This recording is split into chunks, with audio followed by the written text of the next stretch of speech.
তৈরি হয়ে গেল ডালের ভর্তা। এটা হলে গরম ভাতের সাথে আর কিছু চাই না। সবাই এভাবে ট্রাই করে দেখতে পারো।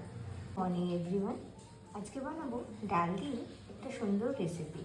তো ডালটাকে পরিষ্কার করে জলে ধুয়ে রেখেছি, আর কেটে নিয়েছি টমেটো, আলু, কাঁচা লঙ্কা, পেঁয়াজ, রসুন।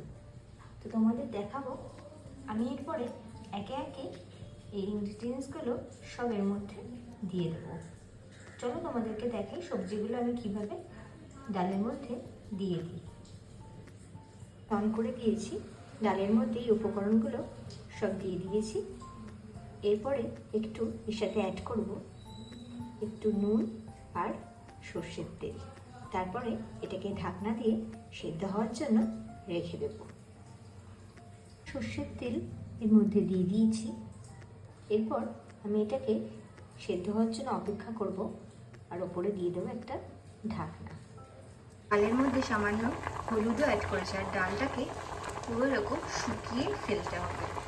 কাঁচা পেঁয়াজ আর শুকনো লঙ্কা আর লঙ্কা ভাজার যে তেলটা আছে এর মধ্যে অ্যাড করে দিয়েছি। এবার চটকে মাখতে হবে।